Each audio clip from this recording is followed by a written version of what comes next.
evening. You're watching the news from the Sultanate of Oman television. First, the headlines. Salalah Free Zone attracts new economic projects with a total investment of 727 million Omani riyals during the first half of this year. 2 people are killed and 1 wounded after Russian forces shelled a village in Ukraine's northeastern Kharkiv region. And the United States accuses China and Russia of blocking a unified UN Security Council response to North Korea's missile launches.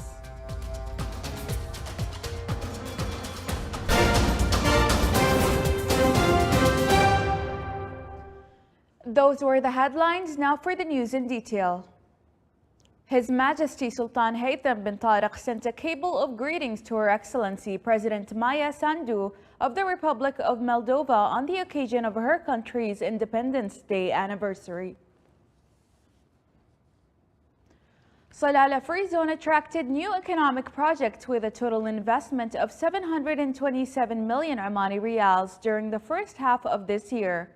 The number of cumulative agreements in Salalah Free Zone reached 127 usufruct agreements with a total cumulative investment volume of 4.5 billion Omani riyals. The new agreements attracted by the region represented the establishment of a factory for the production of washing powder and detergents, another for the manufacture of ferrous alloys and wrapping paper, a factory for the manufacture of textile and plastic packaging for healthcare purposes, a project for the production of urea and ammonia, and a project in the field of hosting and data processing. The Sultanate of Oman, represented by the Ministry of Culture, Sports and Youth, participated in the meeting of the Ministers of the Culture Working Group within the G20 meetings, which is being held in the Republic of India. The meeting discussed a range of aspects related to cultural fields, including protecting and returning cultural property, utilizing cultural heritage for a sustainable future, benefiting from digital technologies to promote and protect culture, and promoting cultural and creative industries and the creative economy. Meanwhile, the Sultanate of Oman participates in the Bihar Museum Biennial 2023, which is a distinguished artistic event that brings together the best artists from around the world in order to activate its participation in the meetings of the cultural group of the Group of 20.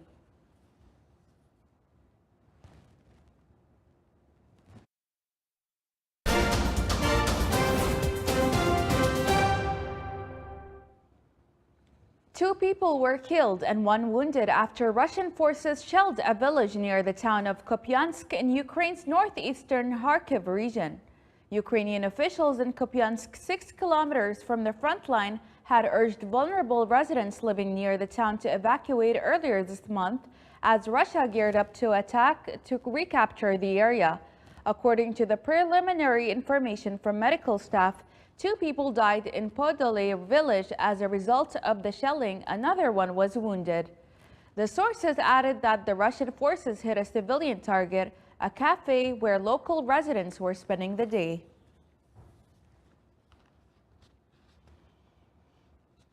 Russia's military cooperation with Iran will not succumb to geopolitical pressure, Russian Deputy Foreign Minister Sergei Rybkov said, following reports that Washington has asked Tehran to stop selling drones to Moscow.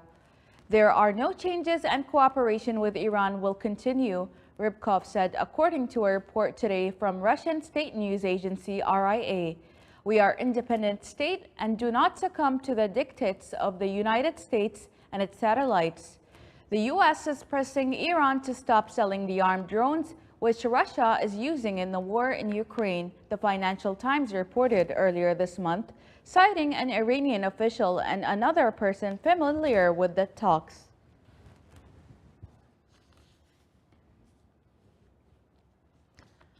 Poland, Bulgaria, Hungary, Romania, and Slovakia support extending a EU ban on Ukrainian grain import to those countries until the end of the year, Polish Agriculture Minister Robert Tylu said. The European Union in May allowed Ukraine's 5 neighboring to ban domestic sales of Ukraine wheat, maize, rapeseed, and sunflower seeds, while allowing transit of such cargoes for export elsewhere. The ban is set to end in September 15th. The 5 countries' agriculture ministers also agreed that they support grain transit subsidiaries and want other products to be added to the list of import bans, such as raspberries in the case of Poland, Toulouse said.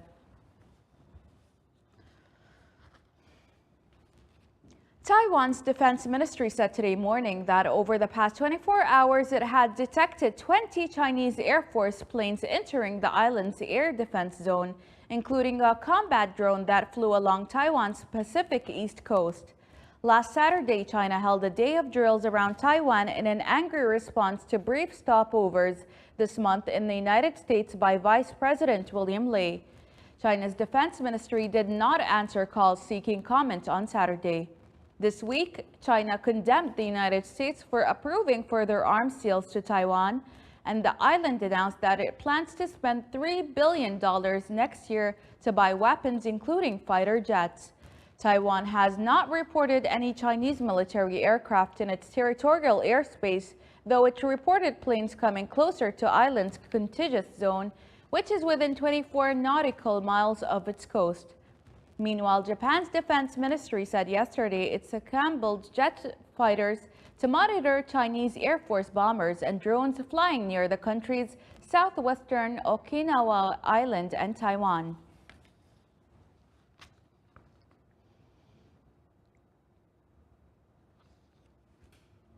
Wildfires in Canada's Northwest Territories on Friday forced the evacuation of the entire town of Hay River, a community of about 4,000 people on the Great Slave Lake, authorities said. The government of the Northwest Territories ordered everyone in the town, including essential workers, to go to Hay River, Maryland Carter Airport and await further instructions. Canada has experienced its worst wildfire season on record, and in the past week, more than 50,000 people, including the entire population of the Northwest Territories capital, Yellowknife, have been forced to flee their homes.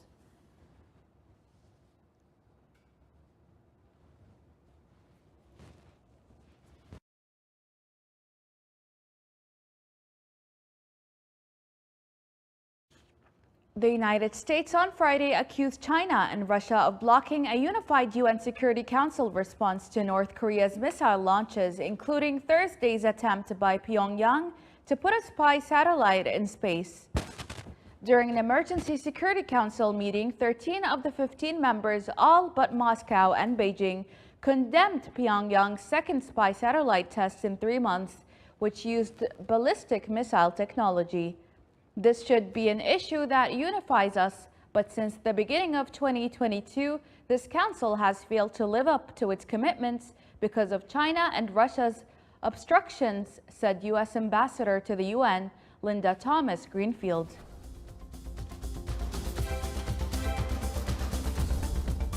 Still to come in our news bulletin.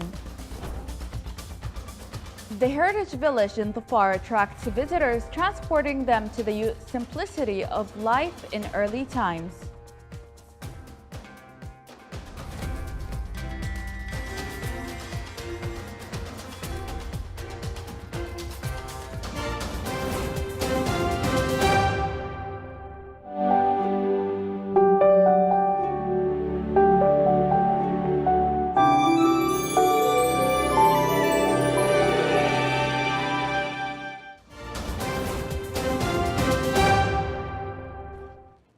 The Muscat Stock Exchange recorded last week the best trading value in 8 weeks, benefiting from the investors' interest in the shares of a number of leading companies and witnessing an increase in trading in the bond and sukuk market.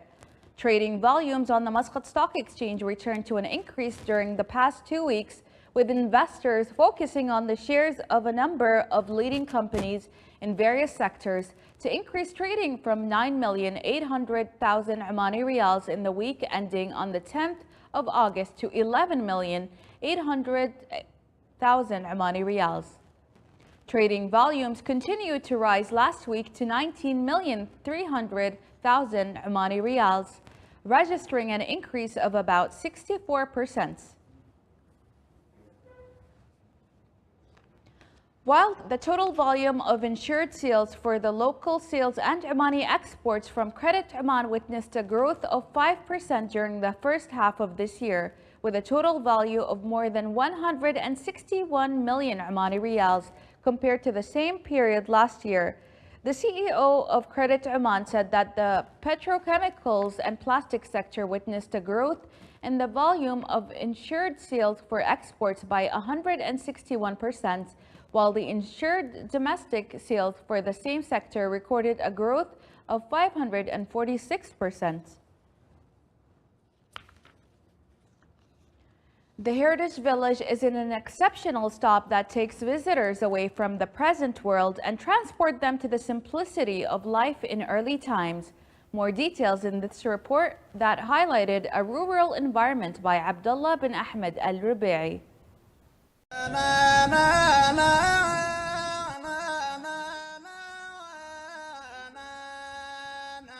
Kharif Dhafar is witnessing a lot of activities. A setup of a rural lifestyle of Omanis in Dhafar, a project prepared by a young Omani as part of Kharif activities. Overlooking the lake of Darbat is this special project that display various areas of rural community activities, an environment of which narrate olden days lifestyle. At the main entrance of this center, visitors are inspired by the sound of Nana folklore art.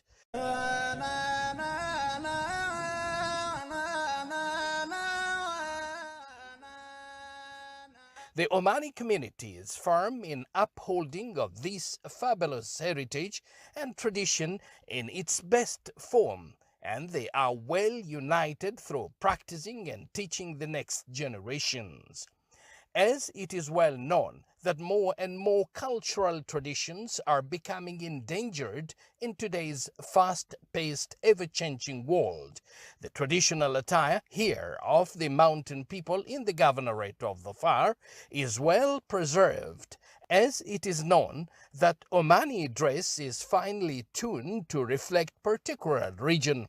And here we can see proudly individuals are taking souvenir photos of these special costumes of the governorate of Dhafar. It's a great addition during this Kharif season to have a rural environment display here. Indeed, to allows us to learn more about our heritage. At this spot, traditional houses of mountain people have been constructed that display simpler cultural look. And here, guests are seen welcomed and as usual, Omanis upon meeting formulaic greetings must be exchanged before a discussion can ensue. We are very happy this Kharif that we have created these mountain houses to show people how we lived in the past. And it's a very great opportunity for everyone to come and see. Very happy to see such kind of very old village structure, and see to this shows the culture and giving an idea about how the Oman culture, and it's very happy to see the structure looks good, even very beautiful nature. Outside these traditional houses, a special well is seen. Their project also consists of handicrafts exhibition that display a variety of old items. Once again, here in front of Darbat Lake, a barbecue madbi is being prepared traditionally using hot stones. The madbi is very tasty. I hope everybody here come to here and test this madbi. It's very well. Setting up of such traditional environment clearly indicate the love of preserving and educating such customs and traditions to the present and future generations.